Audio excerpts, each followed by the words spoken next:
Hello everybody, welcome all of you. तो आज की क्लास होने वाली है ऑन मेडिकल एस्ट्रोलॉजी। बहुत टाइम बाद बहुत ही हाई डिमांड पे ये टॉपिक आ रहा है। तो क्या है मेडिकल एस्ट्रोलॉजी, इसके बारे में बात करेंगे। लेकिन इससे पहले सभी लोग पहले तो चार्ट कलम में भी ये बता दीजिए कि आपको एस्ट्रोलॉजी की नॉलेज है, आप बिगनर हैं या पहले से नॉलेज जानते हैं, येस और नो। नॉलेज है पहले से, नहीं है, यस नो यस नो। एक बार प्लीज बता दीजिए, let us know our audience की आप लोग क्या जानते हैं एस्ट्रोलॉजी के बारे में, कितना जानते हैं। क्योंकि आज की क्लास बिगनर्स और एडवांस दोनों के लिए है। कभी कभी हमारे मन में डाउट आता है जब भी हम कोई एस्ट्रोलॉजी का टॉपिक देखते हैं जो एडवांस वर्जन है, कि नहीं हम बिगनर हैं, हमें नहीं पता, हमें एस्ट्रोलॉजी की नॉलेज नहीं है, तो क्या हम इसके बारे में जान सकते हैं, सीख सकते हैं। सो यस, आप जान सकते हैं, सीख सकते हैं और अपनी कंसल्टेंसीज कर सकते हैं। अगर आप जो है हेल्थ इश्यूज प्रिडिक्ट करना चाहते हैं किसी की कुंडली से, एक बर्थ चार्ट भी हमारे लाइफ के हेल्थ सीक्रेट रिवील करता है। और यही हम जानने वाले हैं आज की क्लास में, कैसे मेडिकल एस्ट्रोलॉजी वर्क करता है, कैसे आपका बर्थ चार्ट यानी कि आपकी कुंडली आपके हेल्थ इश्यूज के बारे में, बीमारियां, आपकी सर्जरीज, इन सारी चीजों को बता सकती हैं।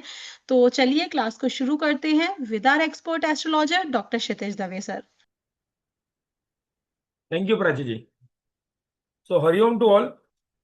और अभी भी आपके किसी के मैसेज आ रहे हैं।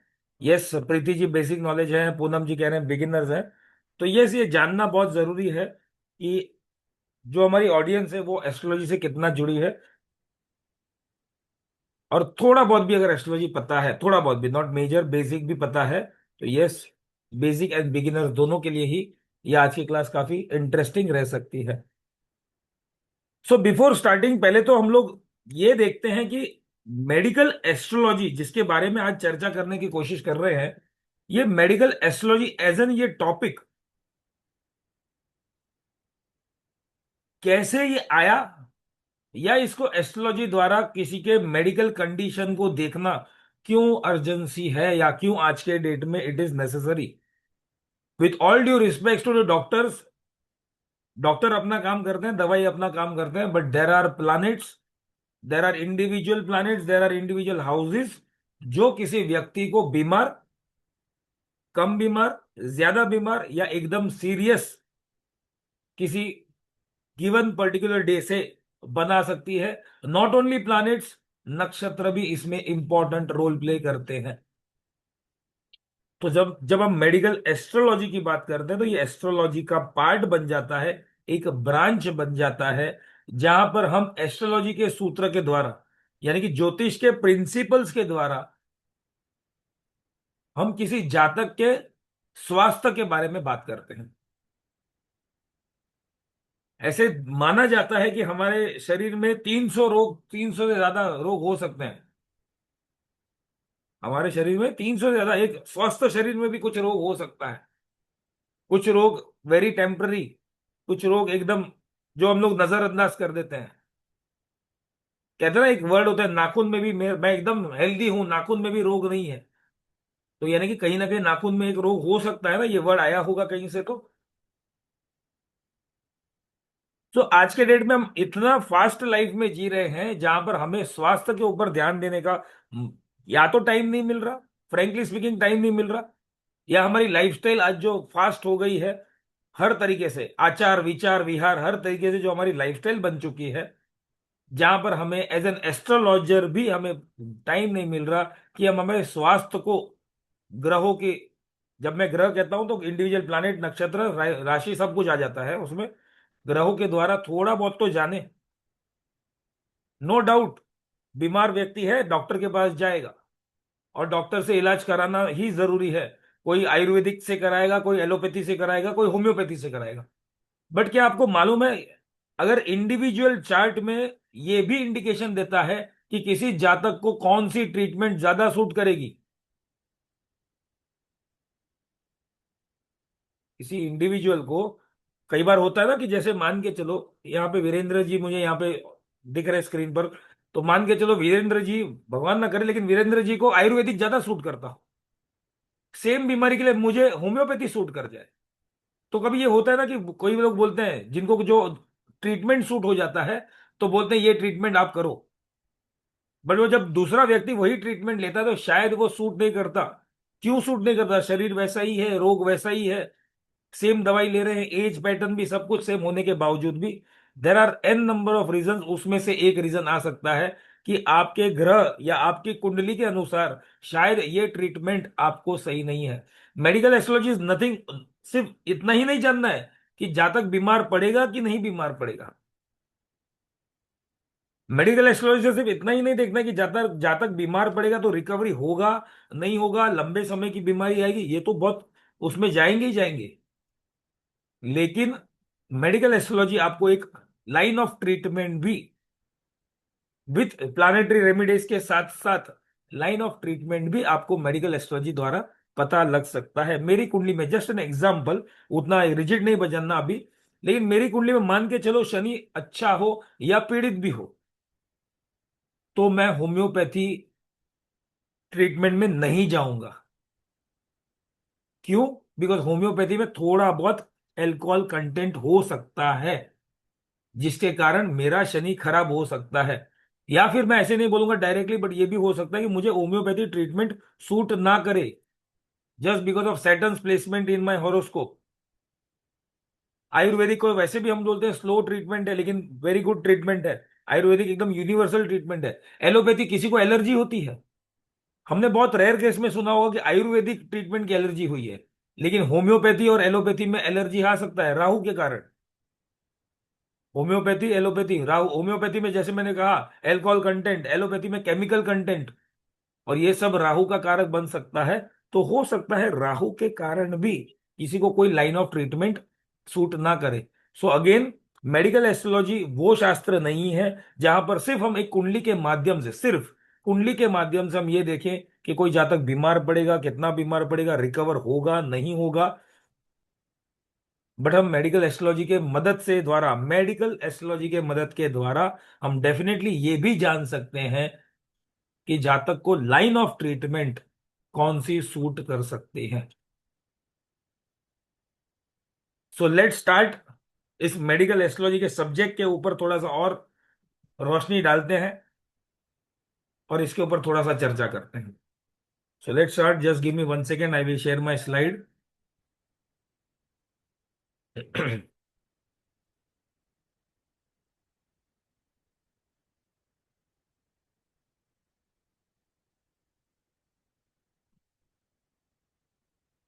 तो बिफोर स्टार्टिंग एक बात तो है, उतना तो नक्की हो गया है, उतना तो तय है, हम कभी ना कभी किसी न किसी तरीके से बीमार पड़ते हैं। छोटी बीमारी बड़ी बीमारी, भगवान ना करे किसी को भी बड़ी बीमारी आ जाए, लेकिन छोटी बीमारी छोड़, थोड़ा बहुत तो सर्दी जुकाम तो हो ही जाता है ना। तो क्यों ऐसा होता है कि कोई स्पेसिफिक क्लाइमेट है, वायरल है, सब कुछ है, लेकिन कोई स्पेसिफिक व्यक्ति को ही ज्यादा रेगुलर होता है?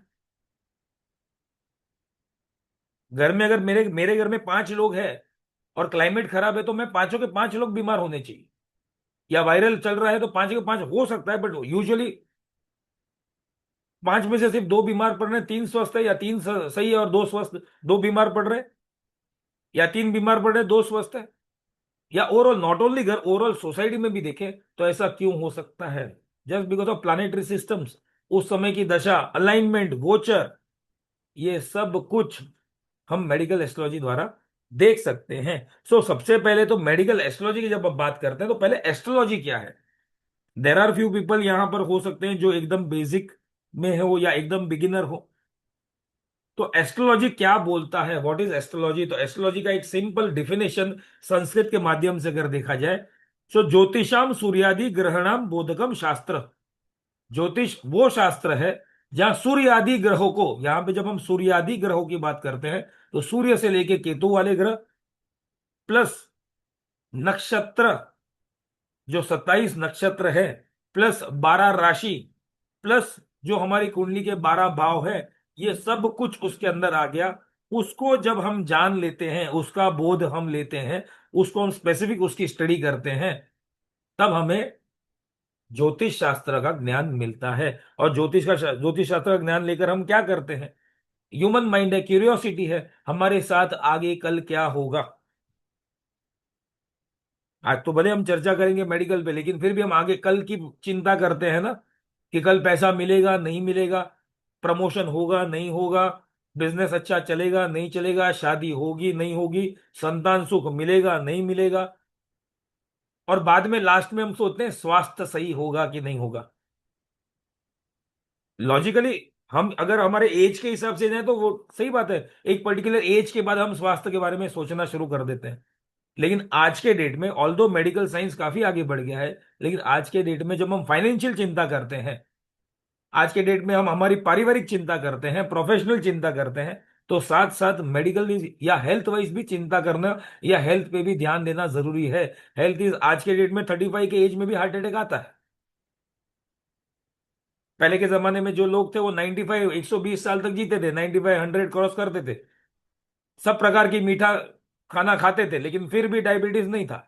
आज हम मीठा नहीं भी खाते हैं तो भी डायबिटीज आ जाता है, स्ट्रेस। और ये प्लानिटरी अरेंजमेंट्स है। सो ज्योतिष शास्त्र नॉट ओनली एक हम ओवरऑल एक कंबाइंड अगर हम देखें, तो ज्योतिष शास्त्र सब, जब हम सूर्य से लेके केतु वाले ग्रह, अश्विनी से लेके रेवती नक्षत्र, मेष से लेके मीन राशि, प्रथम भाव से लेके 12वें भाव के हर एक चीज को, हर एक पहलू को इंटर ब्लेंड करके जब हम स्टडी करते हैं, तो हमें ज्योतिष शास्त्र का ज्ञान मिलता है। और ये ज्योतिष शास्त्र का ज्ञान जब मिलता है तो जातक के जीवन में होने वाली अच्छी और बुरी घटना के बारे में हम जान सकते हैं या हम प्रिडिक्ट कर सकते हैं।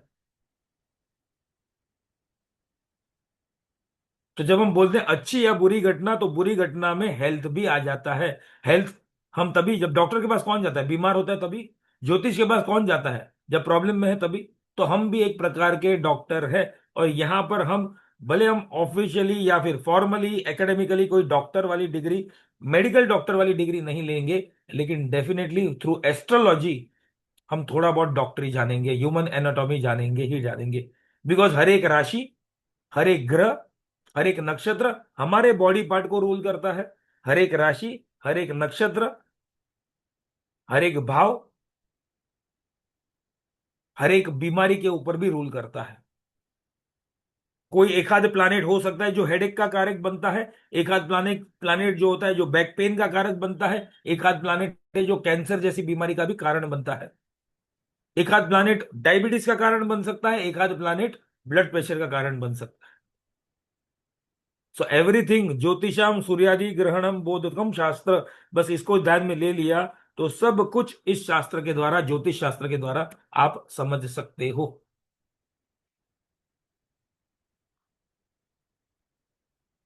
1 सेकेंड। प्लस जब हम इस ज्योतिष शास्त्र की बात करते हैं, तो हम यहां पर पृथ्वी पर रहकर हम, हमारी कुंडली में कहीं पे भी, आपकी अपनी कुंडली में कहीं पे भी देखा है कि पृथ्वी ग्रह स्पॉट किया है? आपकी कुंडली में मंगल है, सूर्य है, शनि है, राहु केतु है, जिसका फिजिकल एक्सटेंशन नहीं है फिर भी, लेकिन किसी कुंडली में पृथ्वी लिखा है क्या? वो इसलिए नहीं लिखा क्योंकि यहां पर, जहां पे तो हमारा जन्म हुआ है, यहां पर बैठ कर हम ऊपर की तरफ, आकाश की तरफ हम एस्ट्रोनॉमी की पढ़ाई कर रहे हैं। ये सारे ग्रहों को, सारे नक्षत्र को जब हम देखते हैं, ये कंटिन्यूस हमारे इर्द गिर्द, हमारे उनके पर्टिकुलर पाथ पर घूमते हैं, और उसका इम्पैक्ट हमारे पर होता है। ये खगोल शास्त्र में भी प्रूव्ड है, और ये साइंटिफिक शास्त्र में भी प्रूव्ड है। साइंस द्वारा भी इसको सही तरह से प्रूव किया गया है। हम जो बचपन में जो हम ज्योग्राफी पढ़ते थे, वही तो आज एस्ट्रोनॉमी है ना बेसिकली। अगर हम बेसिक में देखें, जो बचपन में विंटर सॉल्स्टाइस, दिन बड़ा दिन छोटा, उत्तरायण दक्षिणायन, ये सब हमने ज्योग्राफी में पढ़ा है, लेकिन आज अगर हम उसको एस्ट्रोलॉजी में पढ़ते हैं तो उसका अलग इंपैक्ट देखने मिलता है। सो खगोलीय शास्त्र भी है और साइंटिफिक फाउंडेशन भी है, प्लस मैथमेटिकल फाउंडेशन भी है, क्योंकि ये सब क्या है, कहीं ना कहीं एक फॉर्मूला बेस्ड है। ग्रहों की चाल, ग्रहों का राशि बदलना, ग्रहों का मार्गी होना, वक्री होना, ये सब क्या है, एक फॉर्मूला है, एक मैथमेटिकल फॉर्मूला है, डिग्री बेस्ड फॉर्मूला है। तो it is not only science, it is mathematics also. और जब आप ये सारे सूत्र को, एस्ट्रोलॉजी के सारे सूत्र को, खगोल शास्त्र को, साइंटिफिक फाउंडेशन को, मैथमेटिकल फाउंडेशन को, मैथमेटिकल फॉर्मूलाज को एक साथ ब्लेंड करते हो, तो इसका इम्पैक्ट, एक पर्टिकुलर ग्रह का इम्पैक्ट जातक के लाइफ में कैसा आता है या आ सकता है, ये आप इसको एस्ट्रोलॉजी द्वारा जान सकते हो। हमारे ऐसे ही पुराने शास्त्र में, ऐसे ही ज्योतिष शास्त्र ऐसे ही नहीं आ गया। नो डाउट आज के डेट में जिस जो ज्योतिष शास्त्र हमारे पास अवेलेबल है, वो कहीं ना कहीं फिल्टर, काफी फिल्टर होकर आया है। वो जमाने में जब हमारे ऋषि मुनि थे, उनकी सिद्धि इतनी प्राप्त थी, वो अपना सूक्ष्म शरीर वहां पर ले जाकर ग्रहों को एकदम निकट से देखा है। आज हम ग्रहों को वैसे देखने जाए तो हमें प्लानिटोरियम में जाना पड़ता है, या टेलीस्कोप से हम देखते हैं, घर से भी अगर देखना है। तो हमारे ऋषि मुनि ने ये काफी सारे साइंटिफिक कैलकुलेशंस, सब कुछ हमें रेडीमेड दिया है, जो आज सॉफ्टवेयर बेस में इजीली अवेलेबल है। प्लस साथ में हम जब कहते हैं कि ये सब ग्रहों की चाल है, ये ग्रहों का सब कुछ लेना लेखा जोखा है, साथ में ये कर्मास का भी लेखा जोखा है। जब हम बीमारी की, खास करके मेडिकल की बात करेंगे, तो ये कर्मास का भी लेखा जोखा है। जातक के कर्म भी, पिछले जन्म के कर्म, इस जन्म के कर्म भी हेल्थ के ऊपर या किसी भी एस्ट्रोलॉजिकल फैक्टर या जातक के इवेंट के ऊपर रिजल्ट दे सकते हैं। Astrology is majorly part of two two different part है एस्ट्रोलॉजी में।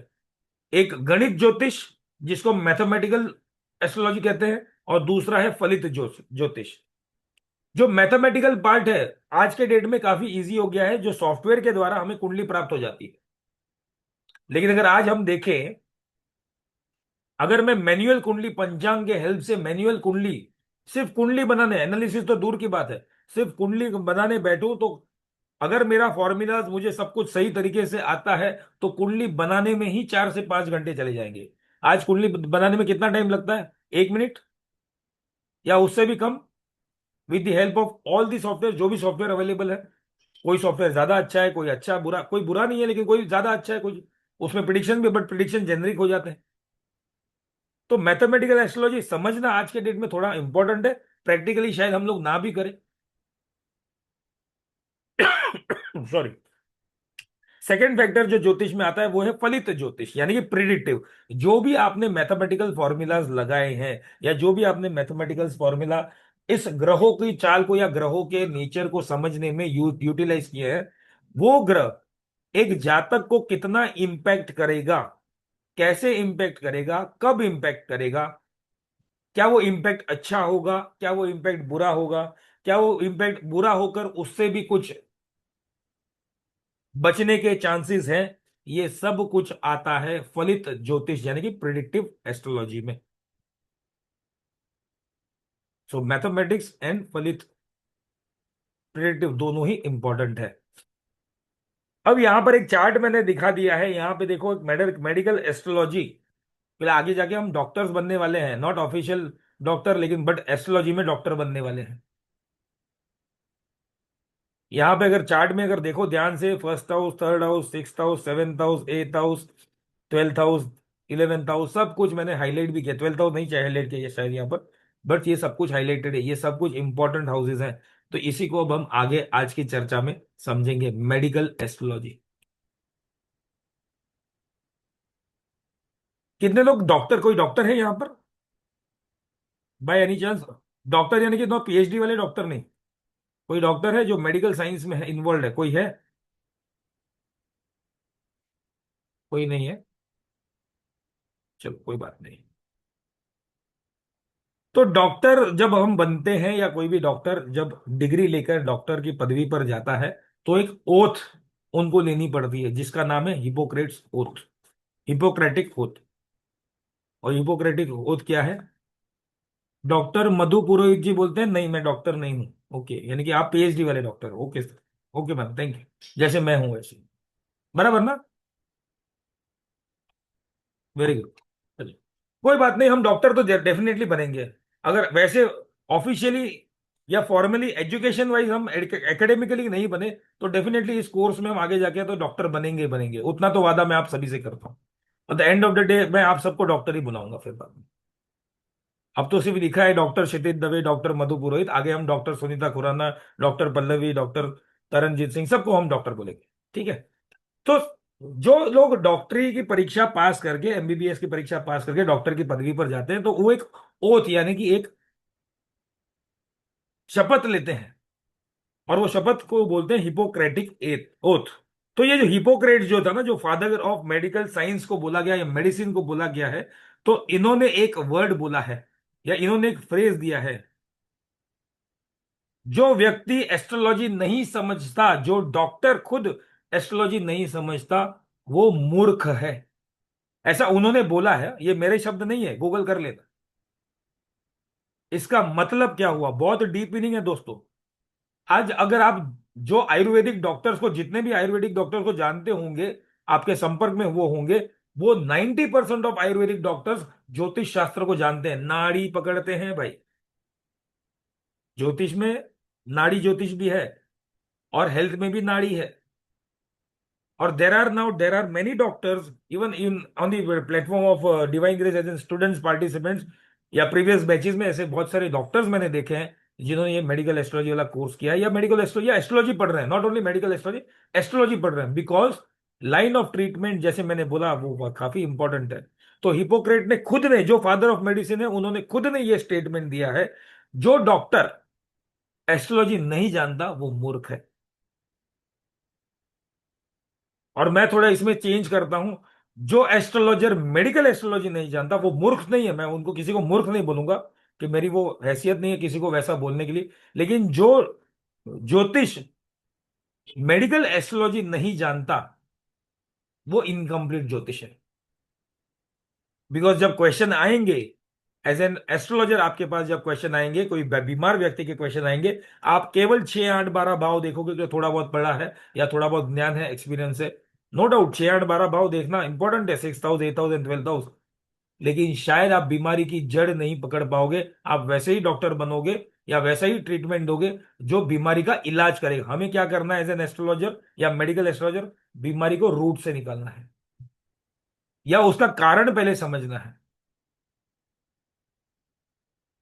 बार बार हेडेक होता है तो डॉक्टर क्या करता है, 2 बार दवाई देगा, लेकिन बाद में क्या करेगा, आई टेस्ट कराओ, माइग्रेन के टेस्ट कराओ। तो एस्ट्रोलॉजर भी देख सकता ना, क्या ये बार बार जब फ्रीक्वेंटली होना ही है तो कौन सा प्लैनेट इंपैक्ट कर रहा है। मेडिकल एस्ट्रोलॉजी या फिर एस्ट्रोलॉजिकल मेडिसिन, ये बहुत पुराना शास्त्र है, जो ज्योतिष का इंपॉर्टेंट पार्ट था। विदाउट नोइंग मेडिकल एस्ट्रोलॉजी शायद जो ज्योतिष अधूरा ही है। क्योंकि ये medical astrology, it is one of the branch of astrology जो इवेल्युएट करना सिखाता है जातक को या एस्ट्रोलॉजर को, कि जातक के जीवन में किस प्रकार की बीमारी आने की संभावना हो सकती है, हॉरोस्कोप के माध्यम से। और जब मैं कहता हूं हॉरोस्कोप के माध्यम से, यानी कि ग्रहों के माध्यम से। जब मैं कहता हूं हॉरोस्कोप के माध्यम से, यानी कि नक्षत्र के माध्यम से। पुराने जमाने से यह प्रथा चली आ रही है, हमारे ऋषि मुनियों के समय से यह प्रथा चली आ रही है। हमारे कुछ नक्षत्र हैं जो खुद खुद हीलर हैं। अश्विनी नक्षत्र में हम बोलते हैं, अश्विनी नक्षत्र के देवता कौन है, अश्विनी कुमार। अश्विनी कुमार सबसे बड़े फिजिशियन थे देवताओं के। तो अगर फिजिशियन थे तो वो पुरानी प्रथा है ना मेडिकल साइंस की, जो शास्त्र से जोड़ा गया है। तो ये जो मेडिकल एस्ट्रोलॉजी जो ब्रांच मैं कहता हूं एस्ट्रोलॉजी की ब्रांच है, ये बहुत पुराने जमाने से या पुराने दिनों से ये प्रथा चली आ रही है, जहां पर not only as an astrologer but as an doctor या फिर जो हीलर जो हुआ करते थे, उनको भी एस्ट्रोलॉजी की नॉलेज दी जाती थी। उनके भी करिकुलम में ये हुआ था। बट मैं उतना पॉलिटिकली नहीं जाऊंगा। बट जैसे जैसे समय बीतता गया, जैसे जैसे शासन अलग होते गए, डेफिनेटली ये शास्त्र हमारा लुप्त होते गया, या फिर ये प्रथा जो थी वो लुप्त होते गई या बंद हो गई। प्लस अगर एस्ट्रोलॉजी या मेडिकल एस्ट्रोलॉजी को अगर आप एक डायग्नोस्टिक मेथड समझ के अगर यूटिलाइज कर लो, तो डेफिनेटली आप नॉट ओनली बीमारी, जैसे मैंने पहले भी कहा, नॉट ओनली बीमारी, आप बीमारी की जड़ तक जा सकते हो। या फिर आप डेफिनेटली इतना तो प्रिडिक्ट कर ही लोगे, ये बीमारी मेरे साथ रहने वाली है या चली जाएगी। यानी कि ये बीमारी एलआईसी पॉलिसी लेके आ रही कि नहीं आ रही। एलआईसी पॉलिसी, एलआईसी क्या है, जिंदगी के साथ भी जिंदगी के बाद भी। तो बीमारी भी मेरे क्या लाइफ टाइम तक चलने वाली है, और ये बीमारी क्योरेबल है या नॉन क्योरेबल है। तो ये प्रिडिक्शन पावर आपके पास मिलता है। नो डाउट आज के डेट में मेडिकल साइंस इतना आगे बढ़ चुका है, मेडिसिन साइंस इतना आगे बढ़ चुका है कि हम जातक को यहां तक कि वर्चुअल जिंदा भी रखते हैं वेंटिलेटर के माध्यम से। बट दैट इज वर्चुअल जिंदा, नॉट एक्चुअल जिंदा।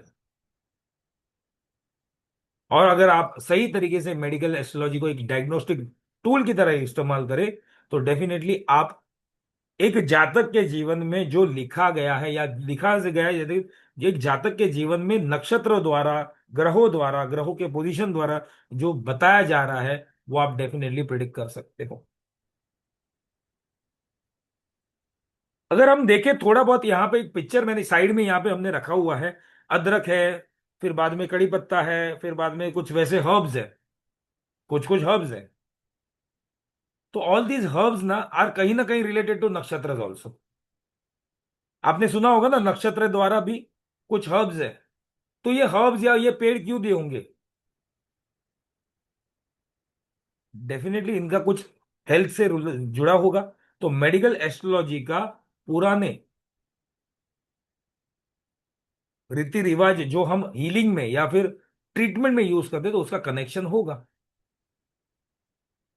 तो सबसे पहले तो हम इसको, हमें आयुर्वेद में हमने इसको देखा है, जहां पे ज्योतिष शास्त्र का इंपॉर्टेंस दिया है, और ज्योतिष शास्त्र में आयुर्वेद का इंपॉर्टेंस बताया है। व्हेन वी से आयुर्वेद, तो ये दो शब्दों का समन्वय हो जाता है, आयुर प्लस वेद। आयुर यानी कि आयुष्य, एज, जिसको हम एस्ट्रोलॉजी के माध्यम से देख सकते हैं। अष्टम भाव से, चतुर्थ भाव से, 12वें भाव से किसी जातक के आयुष्य के बारे में हम प्रिडिक्ट कर सकते हैं। तो डेफिनेटली आयुष्य। और दूसरा जो वर्ड आ रहा है वेद, वो दैट मीन्स हमारे शास्त्र। और ये आयुर्वेद जो हमें मिला है वो हमारे वेदों से मिला है। अथर्व वेद में आयुर्वेद के बहुत इंपॉर्टेंस देखने मिले हैं। दूसरा, हमारी प्राण ऊर्जा कौन है? सूर्य देव। नेचुरली अगर हम देखें, नेचुरली सभी के लिए, नॉट दैट डिग्री बेस में, लेकिन नेचुरली हम लोग क्या बोलते हैं, आत्मा का कारक या फिर आत्मा कारक ग्रह कौन है? सूर्य। और सूर्य को क्यों आत्मा कारक बोला गया है? बिकॉज वो प्राण ऊर्जा, सोर्स ऑफ एनर्जी लेकर आता है। और यही सूर्य देव जो है, वो आयुर्वेद के सिग्निफिकेटर है। वैदिक विद्या, वैदिक विद्या जिसको मेडिसिन की विद्या जो बोलते हैं ना, वो सूर्य देव से आती है। तो जैसे मैंने कहा, एक एस्ट्रोलॉजर, अगर उनको, एक एस्ट्रोलॉजर को मेडिकल एस्ट्रोलॉजी नहीं आती या नहीं समझते, तो वो एस्ट्रोलॉजर अधूरा है। उसके बगैर एस्ट्रोलॉजी पूरी नहीं होगी, unless and until you understand medical astrology. Yes doctor Madhu ji, source of energy. दूसरा, तीसरा कनेक्शन अगर हम देखें मेडिकल एस्ट्रोलॉजी और मेडिकल एंड एस्ट्रोलॉजी का, हमारी हर एक जोडिएक साइन, जैसे मैं थोड़ी देर पहले बता चुका हूं, हमारी हर एक जोडिएक साइन, हमारा प्लानेट, हर एक भाव, कुंडली का हर एक भाव, हर एक नक्षत्र बॉडी पार्ट से जुड़ा हुआ है। और जब हम बीमार पड़ते हैं, तो टॉप टू बॉटम कहीं ना कहीं कोई बॉडी पार्ट अफेक्टेड हो जाता है। सिर दर्द कर रहा है तो कोई ग्रह वहां पे इंपैक्ट कर सकता है। सिर दर्द कर रहा है तो कोई प्लानेट इंपैक्ट कर सकता है, कोई हाउस इंपैक्ट कर सकता है, कोई राशि इंपैक्ट कर सकती है, और राशि तो डेफिनेटली इंपैक्ट करता है। तो इसका पूरा का पूरा कनेक्शन एस्ट्रोलॉजी में जो हम पढ़ते हैं, प्लानिट इन्फ्लुएंसेस बॉडी, या प्लानिट का इन्फ्लुएंस बॉडी के ऊपर है, नक्षत्र का इन्फ्लुएंस बॉडी के ऊपर है, राशि का इन्फ्लुएंस बॉडी के ऊपर है। हर एक भाव का, हर एक स्थान का, हर एक हाउस का, हॉरोस्कोप के हर एक फर्स्ट हाउस से लेके 12th हाउस का इंपॉर्टेंस हमारे बॉडी पार्ट के ऊपर दिया गया है, जिसको हम बोलते हैं काल पुरुष। और उसको हम काल पुरुष की कुंडली के नाम से जानते हैं। एक व्यक्ति की, यानी कि यहाँ पे पुरुष जब बोला है तो not is gender bias, but एक मानव का काल चित्र बनाया गया है, जहां पर फर्स्ट हाउस और मेरा जो टो है वो मेरा 12th हाउस, हर एक हाउस मेरे बॉडी पार्ट से अलाइंड है। दूसरा, जैसे मैंने थोड़ी देर पहले कहा, 300, मैंने बोला 300 बीमारी हो सकती है हमारे यहाँ पे, तो ज्यादा ही है। हमारे शास्त्र के अनुसार, not only medical astrology, but हमारे जो शास्त्र है उसके अनुसार, हमारे शरीर में 3.5 करोड़ बाल होते हैं। अब मेरी तरफ मत देखना, ये गंजा हूं इसलिए नहीं होंगे। 3.5 करोड़ में से कुछ कुछ करोड़ गायब होंगे, छोड़ो। तो एक जेनरिकली अगर मैं बोलूं, तो हमारे शरीर में 3.5 करोड़ बाल होते हैं, और हर एक बाल, एक एक बाल ना, एक एक डिजीज के लिए या मल्टीपल डिजीज के लिए इन्फ्लुएंस हो सकता है, या पोटेंशियल डिजीज लेके आ सकता है। तो अगर हम एक एक बाल को अगर देखें, और 3.5 करोड़ जेनरिकली बाल हैं, तो हमें कम से कम 5 करोड़ 68 लाख बीमारी हो सकती है। ये हमारा शास्त्र कहता है, इसको गूगल करने कर लो। हर एक जातक अपने अपने तासीर यानी कि बॉडी के हिसाब से, प्लस अपने अपने कर्मास के हिसाब से भी इंपैक्टेड हेल्थ वाइज होता है। Not only financial wise, health wise, यहाँ पे हम हेल्थ की बात ज्यादा बात करें तो इंपैक्टेड होता है। हमारा शरीर भी अगर हम देखें तो 5 तत्वों से बना है। अग्नि तत्व फायर एलिमेंट, पृथ्वी तत्व अर्थ एलिमेंट, वायु तत्व एयर एलिमेंट, जल तत्व वाटर एलिमेंट, और आकाश तत्व स्पेस एलिमेंट। इन पांचों तत्वों में कुछ भी इम्बैलेंस हो जाता है, जो आयुर्वेदिक बहुत नाड़ी पकड़ते हैं, तो आयुर्वेदिक वाले तो सीधे ये बोलते हैं, इन 5 तत्वों में, 5 तत्व और 3 दोष, 3 दोष आगे बताऊंगा, लेकिन इन 5 तत्वों में जब भी इम्बैलेंस होता है, जातक बीमार पड़ता है। और ये तत्व कहां से आते हैं? प्लैनेट से भी आते हैं, राशि से भी आते हैं। तो ये 5 तत्व पहले तो सीधा संबंध राशि से साथ रखते हैं। अग्नि तत्व, अग्नि तत्व की राशियां कौन कौन सी राशियां हैं? मेष राशि, सिंह राशि, और धनु राशि, यानी कि एरीज, लियो एंड सेजिटेरियस। ये जो राशियां हैं, ये अग्नि तत्व की राशि है। सेकंड, पृथ्वी तत्व अर्थ एलिमेंट। ये कौन कौन सी राशि है? वृषभ, कन्या और मकर, यानी कि टॉरस, वर्गो एंड कैप्रिकॉन। ये 3 राशि है, ये अर्थ एलिमेंट पृथ्वी तत्व को रिजेंबल करती है। बाद में आते हैं वायु तत्व, एयर एलिमेंट। और इनमें कौन सी 3 राशि आती है? जेमिनाई, लिब्रा, एक्वेरियस, यानी कि मिथुन, तुला और कुंभ राशि। ये वायु तत्व की राशि आ गई। और आखिरी तत्व है, आखिरी 4th तत्व जो हम बोलते हैं, वो है जल तत्व, वाटर एलिमेंट। और इनमें कौन कौन सी राशि का समावेश है? वो है कैंसर, स्कॉर्पियो और पाइसिस, यानी कि कर्क, वृश्चिक और मीन राशि। आकाश तत्व को ओवरऑल एक प्लानेट रूल करता है, चंद्रमा। और ये चंद्रमा सब कुछ हमारे मेंटल एंड इमोशनल बैलेंसेस को देखता है। कई बार हम मानसिक ज्यादा बीमार होते हैं। 4 साल पहले पेंडेमिक आया था, कोविड। अब नॉर्मल भी अगर बुखार आ जाए, कोविड से पहले जब बुखार आता था, तो हम लोग का मुंह में टेस्ट थोड़ा सा चेंज हो जाता था नॉर्मल बुखार में। लेकिन कोविड के बाद अगर टेस्ट बदल गया तो हाय राम, कोविड तो नहीं हो गया। मानसिक, कोविड में बहुत लोगों को एक्चुअल कोविड ना होते हुए मानसिक कोविड भी हुआ है। तो ये मानसिक जो है, यानी कि इमोशनल या मेंटल डिसबैलेंस होता है, वो आकाश तत्व से होता है, जो चंद्रमा रूल करता है। और कहीं ना कहीं ये सारी राशि इंटर डिपेंडेंट होकर मेंटल भी इंबैलेंस करती है। मानसिक ज्यादा बीमारी हो जाती है हमें कई बार। जैसे मैंने थोड़ी देर पहले कहा कि डायबिटीज में, पुराने जमाने में लोग और मीठा खाते थे, लेकिन डायबिटीज का कोई नामो निशान नहीं था। आज हम मीठा नहीं भी खाते फिर भी डायबिटीज है, because of stress, because of mental state. Stress वैसा हो गया है ना, हमारे पास सही अच्छा खाना यानी कि सही समय में खाने का टाइम है, ना हमारे पास योगा करने का टाइम है, ना हमारे पास मेडिटेशन करने का टाइम है। और जब हम मेडिटेशन करते हैं या भगवान के सामने भी खड़े रहते हैं, उसको हम मेडिटेशन समझ लेते हैं। आपकी रोज की पूजा होगा, पूजा करना वो अलग है, दैट इज नॉट मेडिटेशन। बहुत लोग भगवान के सामने ऐसे खड़े रहते हैं, उसी को अपना मेडिटेशन समझ लेते हैं, लेकिन एक्चुअल वो भी नहीं करते। आंख आंख बंद है, भगवान के सामने खड़े हैं, लेकिन बैक ऑफ द माइंड क्या चल रहा है? अरे भगवान, ललिता पाटिल जी से 500 रुपए लेना है, सुनीता खुराना जी को 500 रुपए देना है। भगवान के सामने हाथ जोड़े हैं, मेडिटेशन कर रहे हैं, बैक ऑफ द माइंड कुछ और चल रहा है। ललिता जी 500 रुपए देना नहीं है मेरे को, ऐसा बाद में फोन नहीं करना, ये तो एग्जाम्पल ले रहा हूं करके। सो ये इम्पैक्ट डेफिनेटली मेंटल इम्बेलेंस भी, मेंटल इम्बेलेंस यानी पागलपन नहीं, मेंटली भी हमें इम्पैक्ट करता है। और जब हमने अभी थोड़ी देर पहले अभी चर्चा की कि ये तत्व, ये राशि जो तत्व को रिजेंबल करती है, ये कैसी बीमारी दे सकती है, कब बीमारी दे सकती है?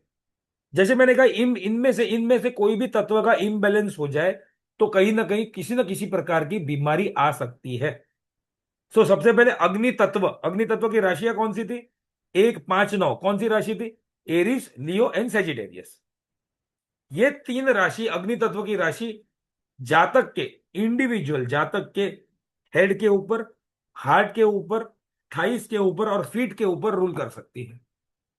इसमें कुछ भी इम्बेलेंस हुआ, ये राशि पीड़ित हो गई, राशि पीड़ित हो गई यानी कि इस राशि में कोई खराब ग्रह के बैठ गया, या ये राशि खराब हाउसेज में आ गई, तो अगर ये राशि पीड़ित हो गई, वैसे भी ये राशि अग्नि तत्व की राशि, ये पीड़ित हो गई, तो इस बॉडी पार्ट को अफेक्ट करते के कौन सा प्रॉब्लम दे सकता है? रेगुलर हाई फीवर दे सकता है,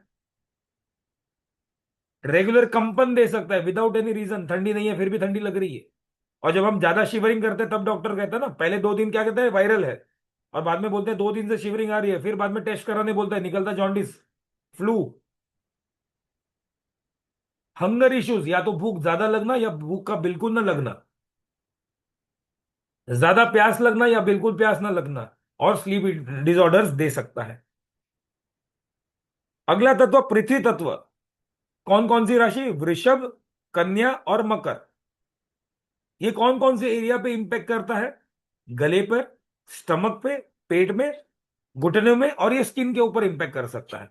अगर पृथ्वी तत्व का इम्बैलेंस हमारे में होता है शरीर में, तो स्किन के प्रॉब्लम लेकर आता है, रेगुलर कोल्ड कफ इश्यूज लेकर आता है, बोन्स एंड मसल्स के इश्यूज देता है, हेयर लॉस के इश्यूज दे सकता है।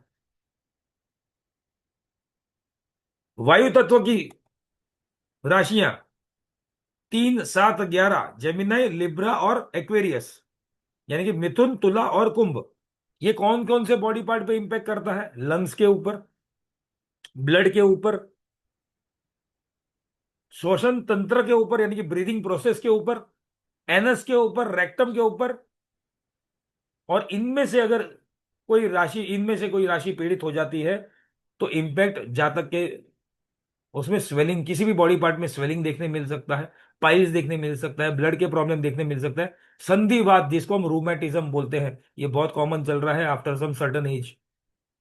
संधिवात यानी कि दो बोन्स के बीच में जब संधि होती है उसमें वायु का आना। और आप एक यहां पे एग्जांपल थोड़ा सा अपने आप को रोक के देता हूं, नी रिप्लेसमेंट आप सभी को मालूम होगा। 4 डॉक्टर को दिखाओ नी, अगर कोई एक डॉक्टर कहता है ना कि नी रिप्लेसमेंट है, तो मैं मेरा एडवाइस ले लो कि और 3 डॉक्टर को दिखाओ, एंड देन बाद में देखो कितने डॉक्टर ने 50-50 होगा, या तो एक डॉक्टर बोलेगा नी रिप्लेसमेंट करो, 3 बोलेगा मत करो। Sometimes even doctors are not sure, ease of treatment के लिए घुटना बदल दो, लेकिन बाद में क्या इंपैक्ट लेकर आता है? कमर के ऊपर प्लेट डाल दिया कोई एक्सीडेंट में कारण, नेचुरल ट्रीटमेंट नहीं देते, या कमर में प्लेट डाल दिया, बाद में वो व्यक्ति जीवन भर झुक नहीं पाता, वजन नहीं उठा पाएगा। So sometimes nothing offensive with the doctors also, कभी बार ये डॉक्टर के जब्बेड़ में भी हम आ जाते हैं। मैं ये नहीं कहता प्लानेटरी रेमेडी करो, बट समझ लो। जल तत्व, कर्क राशि, वृश्चिक राशि, मीन राशि। और ये जल तत्व की राशियां किस पे, कौन से एरियाज पे ज्यादा इंपैक्ट करती है? डाइजेशन के ऊपर और स्टमक के ऊपर। पेट बिगड़ा तो पहले से क्या क्या हो जाता है, या तो लूज मोशन हो जाए या कॉन्स्टिपेशन हो जाए।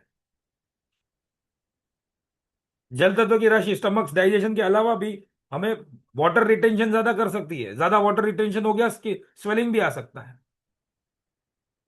और ये जल तत्व की राशियां पीड़ित हो गई तो हमें बीमारी, डायरिया, वॉमिटिंग, पैरों के जो तलिए होते हैं वो ज्यादा जलना, मुंह में छाले पड़ना, यूरिनरी इन्फेक्शन दे सकती है ये।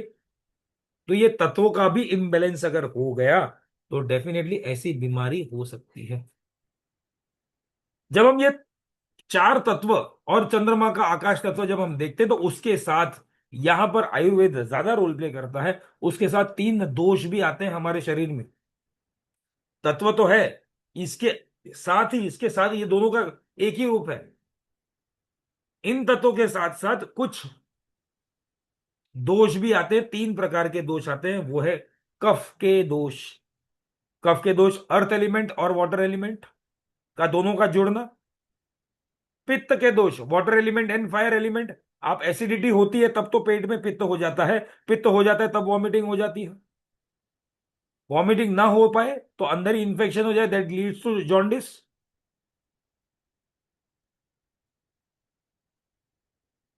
वायु दोष, air element and space element, मानसिक बीमारी। और हमारा वैदिक शास्त्र या वैदिक एस्ट्रोलॉजी जो है, वो इन सारे प्लैनेट्स को लेकर, सारे राशियों को लेकर, हर एक भाव को लेकर, हर एक नक्षत्र को लेकर, ये तीनों दोष को डिफाइन, बहुत इजीली डिफाइन करता है, बहुत प्रिसाइसली डिफाइन करता है। और जब इन तीन दोष और चारों तत्वों को, अगर आप पांचों तत्वों को जब आप देख लेते हो, समझ लेते हो, तो आपको एक कुंडली के माध्यम से, तो आपको एक जातक के जीवन में जो बीमारी के बारे में आप देख रहे हो, तो आपको पता चल जाएगा जातक को शॉर्ट टर्म बीमारी है, लॉन्ग टर्म बीमारी होने की संभावना है, क्या ये बीमारी रिपीटेटिव नेचर की हो सकती है, क्या जो भी बीमारी है वो ठीक होगी, ठीक नहीं होगी, या जो भी बीमारी है उसको मेंटेन कर पाए। कई बार कैंसर ना स्टेज 4 पे पता चल जाए तो इट इज बैड, लेकिन स्टेज 1 पे भी पता चल जाए तो उसको आप सस्टेन कर पाओगे। कोई बीमारी घातक हो सकती है, यानी कि लाइफ थ्रेटनिंग हो सकती है।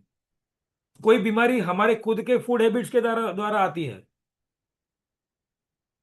जंक फूड खाने से, इवन इंक्लूडिंग मेरे 3 बच्चे, तीनों बच्चों को मैं बोलता हूँ, एक को तो मैं भुगत चुकी है, मेरी बड़ी बेटी। जंक फूड खाने से हार्मोनिकल चेंजेस समय पे होते हैं और बहुत बड़ा प्रॉब्लम लेके आते हैं। एक तो हमारी खुद की भी फूड हैबिट्स प्रॉब्लम दे सकती है। दूसरा इनहेरिटेंस, इनहेरिटेंस में हम लोग क्या बोलते हैं, मेरे पिताजी ने मुझे जमीन दी, मम्मी ने मुझे बीमारी दी, या मम्मी ने जमीन दी या पिताजी से बीमारी आ गई। तो जब हमें पिताजी या हमारे पिताजी या माताजी या दादा परदादा से हमें जब कुछ प्रॉपर्टी में मिलता है तो बहुत अच्छा लगता है ना, ए था उस वहां पर हमें अच्छा लगता है ना। मुझे विरासत में कुछ तो मिला है, पैसा मिला है, बंगला मिला है, गाड़ी मिला है, घर मिला है। विरासत में बीमारी भी मिल सकती है, भुगतो। Some disease are hereditary. Usually ये बोला जाता है, अगर माता को डायबिटीज है और माता की संतान में पुत्र संतान है तो क्रॉस में आता है। पुत्र को बाद में आगे जाके लड़की स्त्री संतान होगी तो उसको डायबिटीज हो सकता है, ये क्रॉस में आता है। ये बहुत बार बहुत केसेस में देखा गया है। DNA factors, not only 6, 8, 12 house individual के, हो सकता है चौथा भाव, पंचम भाव, या जातक की कुंडली में से माता या पिता के कुछ एलिमेंट्स अगर हम देख ले तो ये हो सकता है, हम बोल सकते हैं उनको कि आपको भी ये प्रॉब्लम हो सकती है। हार्ट के प्रॉब्लम्स हो सकते हैं जनरेशन टू जनरेशन। ये सब कुछ आप हॉरोस्कोप यानी कि जन्म पत्री या कुंडली के माध्यम से, आप ग्रहों के पोजीशन के माध्यम से, हाउसेस में कौन से घर में कौन सी राशि, और उस राशि में कौन से प्लैनेट इंपैक्ट कर रहे हैं, और कौन से नक्षत्र में है, ये तीनों दोष को या फिर पांचों तत्वों को आसानी से आप इसको मेडिकली अलाइन कर सकते हो। नॉट ओनली रेमेडीज, मैं तो जैसे मैंने पहले कहा, medical astrology is nothing only, only about, not is not only remedy. बहुत लोग ये सोचते हैं, उनका कंसेप्ट ये हो जाता है कि मेडिकल एस्ट्रोलॉजी पढ़ेंगे तो जो बीमारी है वो कौन से ग्रह से जुड़ती है और उसका क्या निवारण है, बस उतना ही। नहीं, डेफिनेटली आपके कुंडली में जो राशियां हैं, मैंने तत्व के साथ जोड़ दिया, दोष के साथ जोड़ दिया, कुंडली में जो भाव है बॉडी के साथ जुड़ जाएंगे, वो कुछ न कुछ इंपैक्ट तो करेंगे। अगर आपको पता है, अभी कोई बीमारी मुझे नहीं है, लेकिन अगर मुझे पता है एक मेडिकल एस्ट्रोलॉजर के द्वारा, तो I can at least somewhat prevent या सम वॉट अवॉइड कर सकता हूं वो एज। मुझे अगर डायबिटीज होना है और मेरे कुंडली में मुझे लग रहा है ये डायबिटीज हो सकता है, तो एटलीस्ट मैं खाने पीने में चेंजेस तो लाऊंगा ही लाऊंगा, लाइफस्टाइल चेंजेस लाऊंगा ही लाऊंगा, बट मैं कुछ प्रिवेंटिव मेजर्स लूंगा। बाद में कल को डायबिटीज हो भी, इसलिए मेरे कुंडली में लिखा है, तो शायद मैं चेंज भी ना करूं, क्योंकि कुंडली में देख के हम डेस्टिनी चेंज नहीं करते, हम प्रिवेंशन। आग लगने के बाद आग बुझाने का काम एस्ट्रोलॉजर का नहीं, आग लगने से पहले अगर आग लग भी जाए तो कितना कम नुकसान हो, वो एस्ट्रोलॉजर का काम है। तो हम कुछ बैलेंस कर सकते हैं, नॉट ओनली फ्रॉम एस्ट्रोलॉजी माध्यम से, एस्ट्रोलॉजी के माध्यम से हम बैलेंस किस तरह कर सकते हैं। पहले तो फूड हैबिट्स, आहार। अब आहार फूड हैबिट्स एस्ट्रोलॉजी में कहाँ देखे, सेकेंड हाउस देखो। सेकंड हाउस एक जातक का ईटिंग हैबिट्स बताता है, डाइट बताता है। सेकंड हाउस में जुपिटर होगा तो जातक को बहुत मीठा खाना पसंद करेगा। सेकंड हाउस में मंगल की, नॉट ओनली प्लानिट, उसकी राशि भी क्यों ना हो, मंगल की राशि होगी, सूर्य की राशि होगी, तीखा खाना पसंद करेगा। शनि की राशि होगी, बासी खाना पसंद करेगा। तो हमारा जो आहार है ना, यही तो सेकंड हाउस भी तो इंपैक्ट कर जाएगा ना। सेकंड हाउस से आहार देखते हैं, तो हमारा फूड हैबिट्स ही हमारा कहीं ना कहीं बीमारी का कारण बन सकता है। तो अगर मेरे सेकंड हाउस में कोई खराब ग्रह बैठा है या जो भी ग्रह बैठा है, उसके अनुसार अगर मैं मेरे डाइटरी सिस्टम में चेंजेस ला दूं, तो बीमार पड़ने की शक्यता कम है। दूसरा है विहार। विहार यानी कि आप कहाँ, किस तरह, कौन से माहौल में आपका रेगुलर उठना बैठना है। शर्मा जी, मैं यहाँ पे इंडिविजुअल कुंडली थोड़ा सा नहीं, राहु है तो भी बीमारी, ईटिंग हैबिट्स कुछ भी खराब हो सकती है, जंक फूड की तरफ ज्यादा इंक्लाइन हो सकता है, या कोई एडिक्शन जैसा काम भी हो सकता है। सेकंड है विहार, ट्रेवल हैबिट्स। यहाँ पे ट्रेवल यानी कि सिर्फ घूमना फिरना नहीं, मैं रोज कहाँ पे उठना बैठना है मेरा। हो सकता है मैं ऐसे जगह पे जॉब करता हूँ जहाँ पे पॉल्यूशन ज्यादा हो, तो ये विहार कहाँ से देखेंगे, थर्ड हाउस है, ninth house, third house short journey, ninth house long journey. मैं कैसी जगहों पे जाना पसंद करता हूँ या कैसी जगहों पे मैं रोज जाता हूँ। हो सकता है मैं जिस जगह में काम करता हूँ वहां पे उसके सामने ही डंपिंग ग्राउंड हो। अब डंपिंग ग्राउंड होंगे जहां पे सारे शहर का कूड़ा फेंका जाता है, वहां पे मच्छर होंगे, मच्छर होंगे, मच्छर काटते होंगे, तो हो सकता है मेरे को मलेरिया जैसी बीमारी हो। बिहार से हो सकता है ना। और तीसरा है विचार। आहार विहार के बाद आता है विचार, यानी कि हमारे थॉट्स। और यहां पर आकाश तत्व यानी कि चंद्रमा, चंद्रमा मन का कारक, चंद्रमा मनसो जातः, चंद्रमा मन का कारक बन जाता है। और मून का पोजीशन हॉरोस्कोप में देखने से पता चल जाता है कि जातक कितना सीरियस हो सकता है, कितना मेंटली स्टेबल हो सकता है ओवरऑल लाइफ में, not only from terms of medically या हेल्थ वाइज। मेरे विचार कैसे हैं। अगर मैं सब कुछ मेरे साथ होते हुए भी अगर मैं अपने आप को अकेला मानता हूं, तो धीरे धीरे धीरे धीरे मैं पहले सैडनेस की तरफ जाऊंगा, फिर लोनलीनेस की तरफ जाऊंगा और बाद में डिप्रेशन की तरफ जाऊंगा। लेकिन आज के डेट में हमने क्या कर दिया, डिप्रेशन को बहुत इजी वर्ड बना दिया। सुनीता जी ने मुझे फोन करके कुछ खरी खोटी सुना दी और मैं तुरंत बोल दिया, सुनीता जी आपने तो मुझे डिप्रेशन में भेज दिया। सुनीता ने जब खरी खोटी सुनाई तो मुझे दुख हुआ, डिप्रेशन नहीं हुआ। और ये दुख को अगर मैं 4-5 महीने लेते बैठूंगा तब जाके मैं डिप्रेशन में जाऊंगा। लेकिन मेंटल स्टेट हमने आज के डेट में क्या बना दिया, टुडे आई एम डिप्रेस्ड, या फिर ओवर कॉन्फिडेंस हो जाना, या फिर विचार ही अलग ही हो जाना। छोड़ो, कुछ फर्क नहीं पड़ता। सिगरेट के पैकेट पे क्लियर कट लिखा है, cigarette smoking is injurious to health. अब वो स्टैट्यूटरी वार्निंग है, लिखना पड़ता है, इसे लिखा है। लेकिन वो लिखे हुए पढ़े हुए लोग भी पढ़ते हैं, या फिर फोटो भी दिखाई जाती है, फिर भी मानसिक क्या है, पीने से कुछ नहीं होता। दैट इज विचार। तो आपके नॉट ओनली प्लानिटरी अलाइनमेंट्स, ये प्लानिटरी अलाइनमेंट्स या फिर ये भाव जो है ना, ये आपके आहार, विचार, विहार, ये तीनों को इंपैक्ट करते हैं, जो कहीं ना कहीं शरीर में इंपैक्ट होता है। तो 5 तत्व, 3 दोष, और 3 हमारी आदतें, आहार की आदतें, फूड हैबिट्स, विहार की आदतें और विचार की आदतें।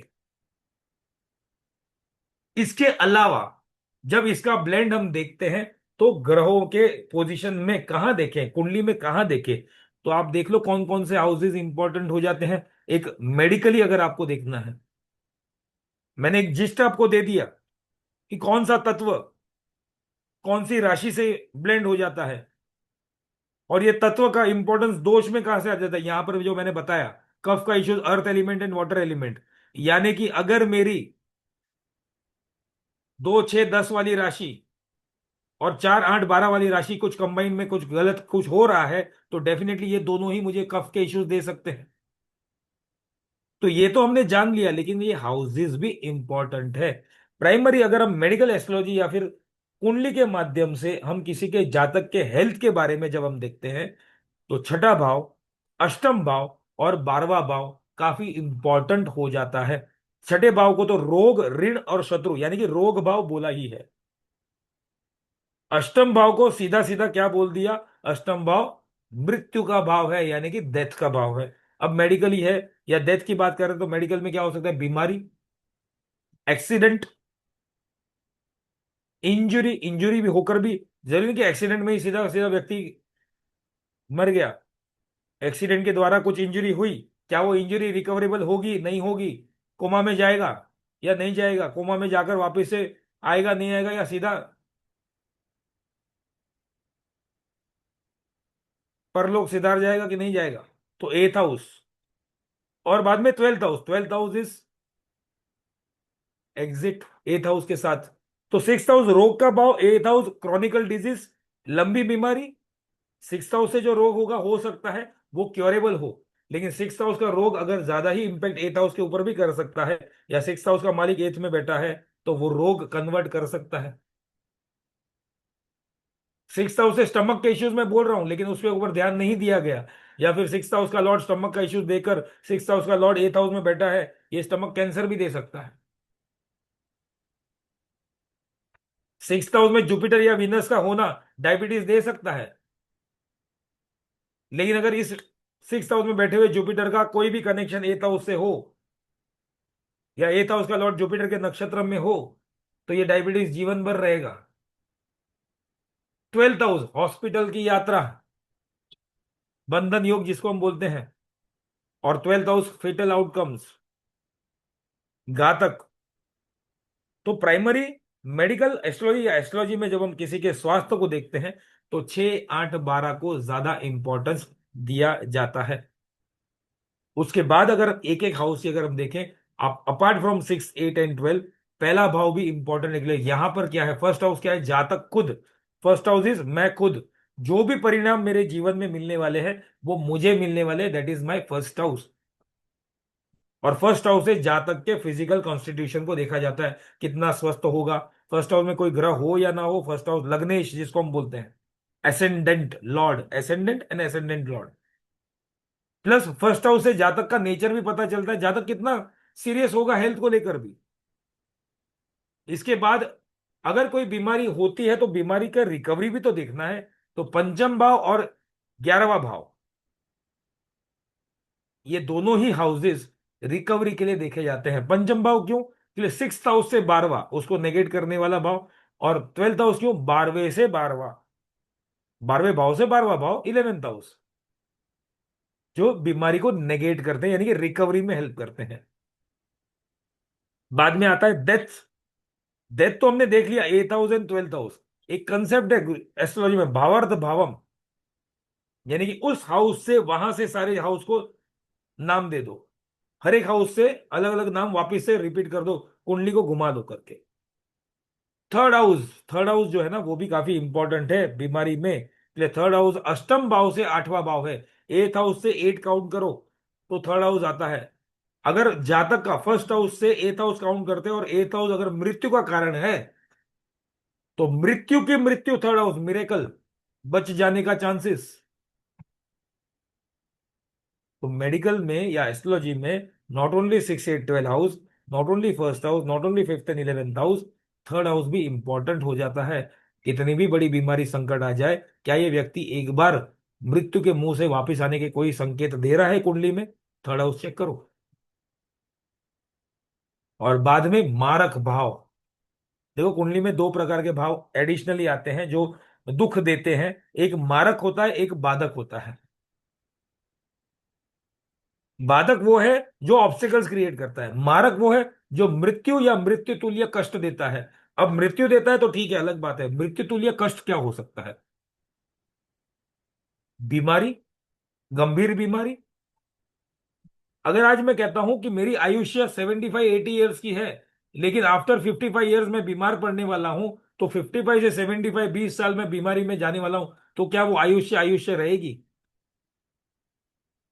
वो मेरे लिए मृत्यु तुल्य कष्ट हो गया। मृत्यु तो नहीं आ रही, लेकिन मृत्यु तुल्य कष्ट हो गया। सो ये मारक हाउसेस वो कौन कौन से हाउस है? सेकेंड हाउस और सेवेंथ हाउस। इन दो भावों को कुंडली में मारक बोला जाता है, house of mortality. Apart from एथ हाउस, सेकेंड हाउस और सेवेंथ हाउस के में बैठे हुए planet, second and seventh house के जो भी लॉर्ड है, इनकी दशाओं में जातक को कोई अगर ऑलरेडी है और कोई गंभीर हाउस एक्टिवेटेड है गोचर के दोष भी, तो इनकी दशाओं में भी मृत्यु या मृत्यु तुल्य कष्ट देखे जा सकते हैं। So this was all about basic medical astrology. अब जो हमारा कोर्स आ रहा है मेडिकल एस्ट्रोलॉजी के ऊपर, उसके ऊपर थोड़ा सा चर्चा कर लेते हैं कि हम लोग क्या सीखने वाले हैं, जो हमारा आने वाले समय में जो हमारा मेडिकल एस्ट्रोलॉजी का कोर्स आ रहा है, तो उसमें हम क्या देखते हैं, कोर्स कंटेंट क्या है। तो पहले तो आपका एक क्वेश्चन आ सकता है, सर मुझे मेडिकल एस्ट्रोलॉजी या एस्ट्रोलॉजी नहीं आती, तो क्या मैं मेडिकल एस्ट्रोलॉजी सीख सकता हूं या सीख सकती हूँ? यस, बिकॉज यहां पर हम इंट्रोडक्शन टू मेडिकल एस्ट्रोलॉजी के साथ साथ हम बेसिक एस्ट्रोलॉजी का भी समन्वय करेंगे। तो पहले तो मेडिकल एस्ट्रोलॉजी क्यों करनी चाहिए, वो important aspect of disease, plus बाद में बेसिक ऑफ वैदिक एस्ट्रोलॉजी, यानी कि हमारे कौन कौन से प्लानिट है, ऊपर से यहाँ पे 3 एक्स्ट्रा प्लानिट जो हम डिजीज में कई बार लेते हैं, जो है यूरेनस, नेपच्यून, प्लूटो। तो प्लानिट को समझेंगे, 12 राशि को समझेंगे, 12 भाव को समझेंगे। इस प्लानिट, इन सारे प्लानिट्स का नक्षत्र से यानी कि 27 नक्षत्र को समझेंगे, इनका क्या आपस में रिलेशनशिप है, कौन से प्लानिट बेनिफिक है, कौन से प्लानिट मेलिफिक है, ये सारे हाउसेस, सारे भाव, सारे नक्षत्र का बॉडी पार्ट से क्या रिलेशन है।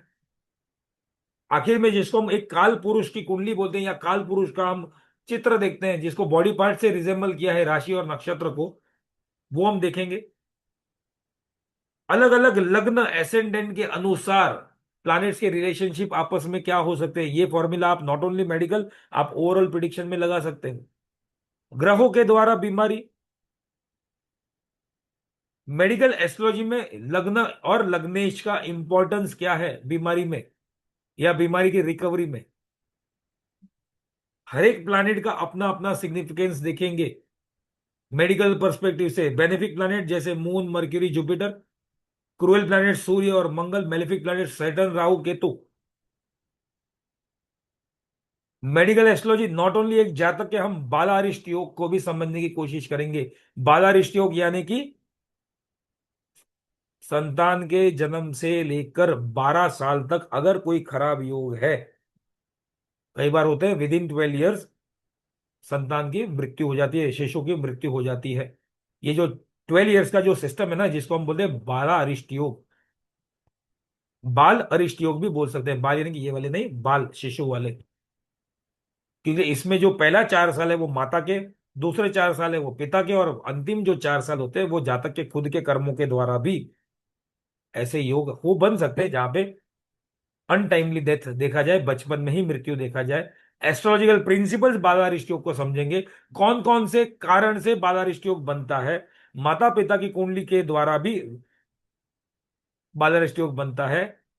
प्लस ये बालारिष्ट योग अगर बनता है तो कैंसलेशन भी होने के चांसेस है, तो वो भी समझेंगे। और इसके ऊपर हमारी केस स्टडीज भी रहेगी। केस स्टडीज आप ऐसे मान के चलो, हर एक बीमारी के लिए case studies we have taken.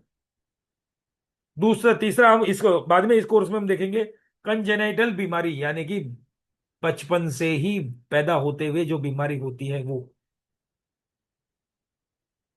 फिर जातक का हेल्थ अच्छा होगा या बुरा होगा, इसके भी फैक्टर्स, इंडिकेशंस ओवरऑल कुंडली से देखेंगे। बीमार तो बात की बात है, क्या वो साउंड हेल्थ का होगा या अनसाउंड हेल्थ का होगा, इसको भी हम देखेंगे कुंडली में।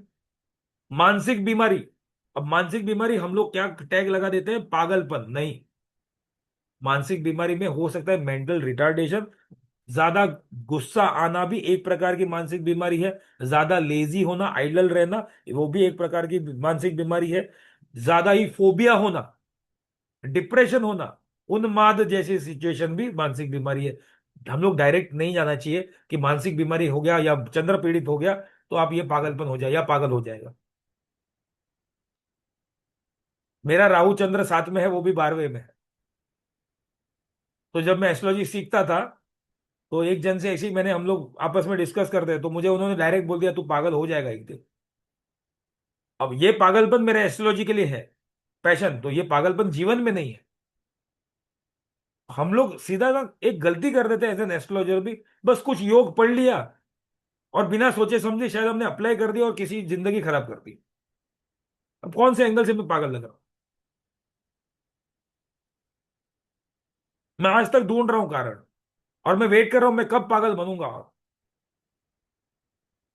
सो जस्ट भाई, हम अगर मानसिक बीमारी, अगर चंद्र पीड़ित हो गया, राहु के साथ हो गया, शनि के साथ हो गया, प्रॉब्लम है। बट वो मूड स्विंग से प्रॉब्लम हो सकते हैं, सैडनेस के प्रॉब्लम हो सकते हैं, लोनलीनेस के प्रॉब्लम है। डायरेक्ट पागलपन पे मत जाओ। मैंने क्या कहा, अगर आपसे कोई व्यक्ति कुछ कह देता है तो आप दुखी हो जाते हो, लेकिन हम बोलते क्या है, हम ये नहीं बोलते दुख हो गया, हम ये बोलते हैं कि मैं डिप्रेशन में आ गया। एग्जाम में मार्क्स कम आए तो बच्चा कहता है कि मैं डिप्रेशन में आ गया। वो एक्चुअल डिप्रेशन में नहीं है, हमने वर्ड इतना भारी यूज कर दिया, उसको डिप्रेशन में डाल। तो मेंटल इलनेस को भी हम कुंडली के द्वारा ये सारी बीमारी समझेंगे। ENT issues, eye ear nose, ENT issues भी देखेंगे कब आ सकता है। ये डेफ एंड डम केसेस, जिसमें मैंने पूरा मेरा केस स्टडी किया है, जिसमें मैंने पूरा थीसिस लिखा हुआ है डेफ एंड डम केसेस के ऊपर, वो कब हो सकते हैं, बाय बर्थ या फिर बाय सम अदर कंडीशंस। कोई हो सकता है भाई जन्म से ही जन्मजात डेफ एंड डम हो, तो वो योग कौन से होंगे? दिल की बीमारी, हार्ट डिजीज। अब ये दिल की बीमारी नॉट ओनली एक ही फैक्टर से हो सकता है, मानसिक तरीके से भी दिल की बीमारी हो सकती है। आएगा आएगा निखिल जी, यस, इनफर्टिलिटी भी है, डोंट वरी। इसके अलावा डायबिटीज, ब्लड प्रेशर, दोनों ही combination, high and low, appendix, asthma. कोई जातक इंजरी को प्रोन टू है कि नहीं, यानी कि एक्सीडेंट होने के चांसेस है। एक्सीडेंट होगा तो इंजरी हो सकता है, फिजिकल डिसेबिलिटी हो सकता है, अंग भंग योग, ये इसको जिसको हम बोलते हैं। क्या वो इंजरी एकदम घातक हो सकती है, फेटल हो सकती है, इसको देखेंगे। निखिल जी, जो आपने कहा फर्टिलिटी, इंपोर्टेंसी, कुछ भी नहीं छोड़ा है मैंने इसमें, डोंट वरी। डेंटल डिजीज, दांत की बीमारी, हेयरफॉल, कफ पित्त वायु त्रिदोष के कारण कुछ बीमारी होने वाली बीमारी, liver disorders, gall bladder disorders. पुरुष जातक में रिप्रोडक्टिव ऑर्गन्स के प्रॉब्लम, अगेन इंपोर्टेंसी के द्वारा जुड़ सकते हैं, लेकिन कुछ और प्रॉब्लम। स्त्री जातकों में रिप्रोडक्टिव ऑर्गन्स के प्रॉब्लम, यूटेरस का प्रॉब्लम हो, पीसीओडी का प्रॉब्लम हो, प्रोस्टेट का प्रॉब्लम हो, स्किन के disorders, joint pains, paralysis.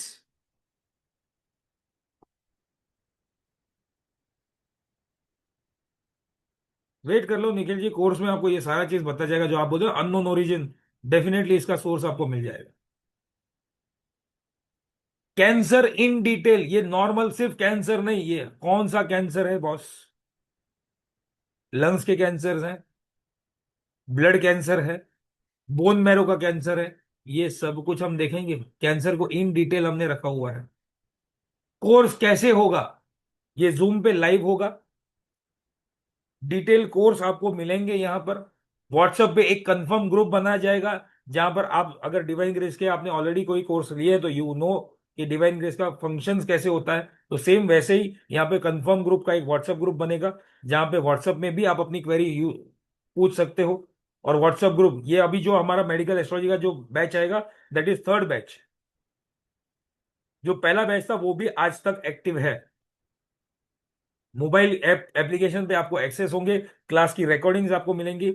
Course खत्म होने के बाद आईएसओ सर्टिफाइड सर्टिफिकेट्स मिलेंगे, because the divine grace institute जो है वो आईएसओ सर्टिफाइड है। प्लस यहाँ पर हम प्राची जी, हम लोग लिखना भूल गए, मैं भी आपको बताना भूल गया। प्लस अब जो मैंने अपने क्लासेस में शुरू कर दिया है, सुनीता जी नोज, एग्जाम भी लूंगा छोटी मोटी बीच में, यानी कि कुछ असाइनमेंट्स भी हम देंगे आपको, जो आपको क्लास के दौरान जितना पढ़ा है उससे रिलेटेड कुछ असाइनमेंट, क्लास खत्म होने के बाद भी कुछ assignment.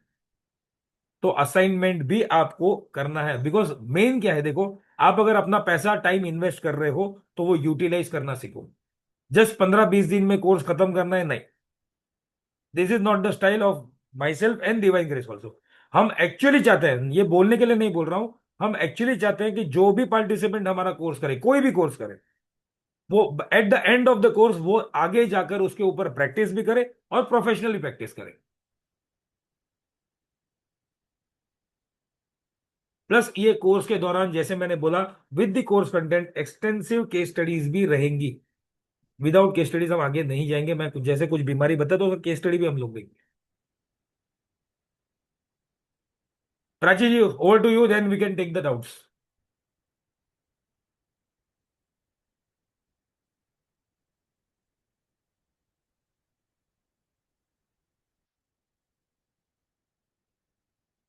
Nikhil ji, it's my job sir.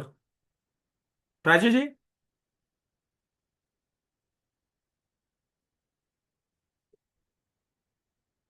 Just one second, Prachi ji कुछ अनाउंसमेंट करेंगे, उसके लिए वेट करते हैं।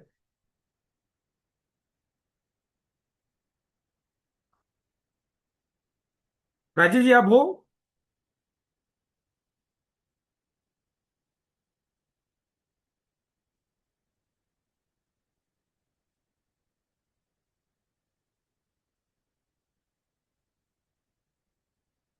कॉल कर लेता हूँ।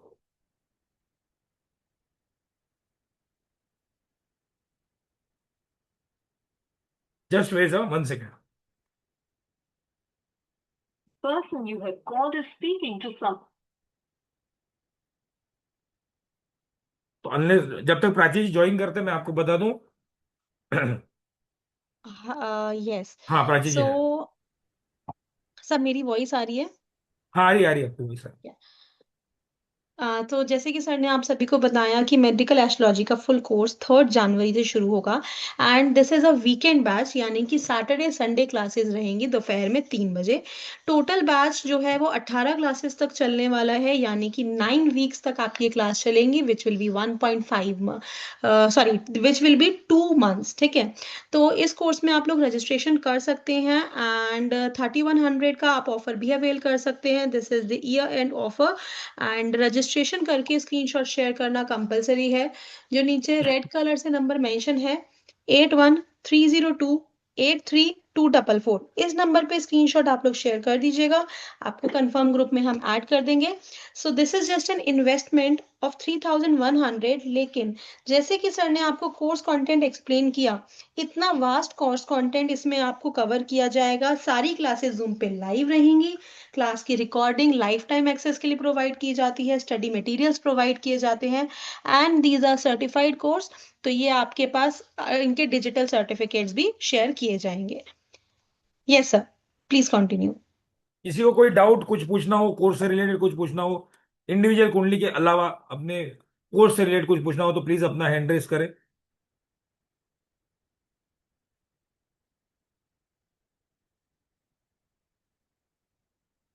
और मैं ये आपको बता दूं, this is the third batch of medical astrology.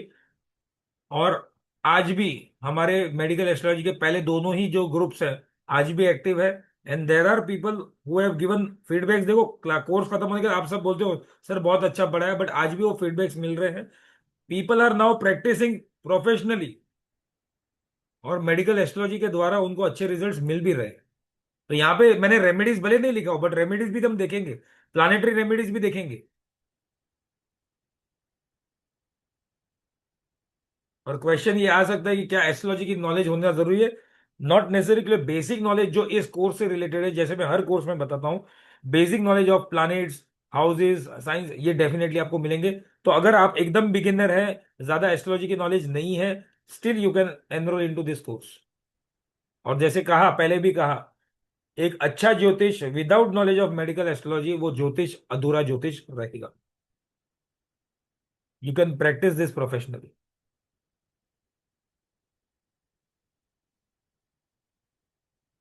Yes Nikhil ji, medical astrology and medical numerology combine कर सकते हो। हमारे पास तो दोनों ही कोर्स है, और मैं दोनों ही पढ़ाता हूँ, medical astrology and medical numerology. Since अभी न्यूमरोलॉजी का दूसरा बैच चल रहा है, otherwise we would have taken out this batch also साथ में। बट मेडिकल एस्ट्रोलॉजी और मेडिकल न्यूमरोलॉजी को भी ब्लेंड करो, बहुत अच्छे से रिजल्ट मिलेगा आपको।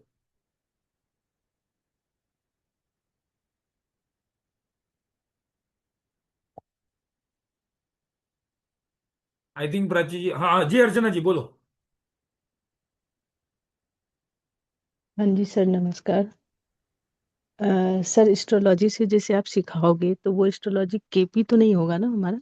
नो नो नो नो, ये बेसिक वैदिक वाला, केपी नहीं। वैदिक एस्ट्रोलॉजी से सिखाओगे ना? बेसिक वैदिक है। जो बेसिक हम लोग देखेंगे, ग्रह क्या हाँ। है, कौन से बॉडी पार्ट्स पे रूल करते हैं, ग्रहों का तासीर क्या है, राशियों की तासीर क्या है, ये जो प्योर वैदिक के कंसेप्ट है, no no Vedic KP. Astrology KP से केपी जाएंगे पूरा हम लोग। अलग जाएगा। जी, okay okay, thank you so much sir. Thank you ma'am.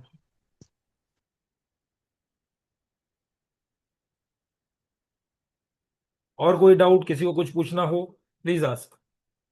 As we can, I think we can end the session. Prachi ji, we can end the session. Yes, sir. Thank you very much.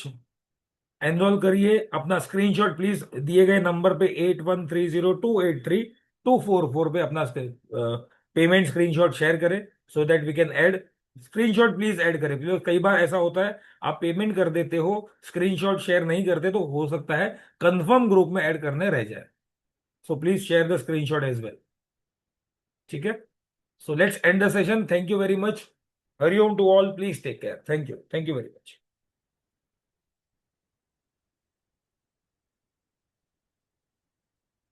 Thank you so much, everybody, for joining in. Thank you so much, sir, for the wonderful session. And I hope you all are coming 7 p.m. in the BNN class as well. शाम को 7 बजे भृगु नंदी नाड़ी की class है, तो वो भी जरूर ज्वाइन कीजिएगा. बहुत सारे कॉन्सेप्ट्स वहां भी कवर किए जाएंगे. Till then, take care and see you in the class. Thank you, everyone. Thank you. Hariom.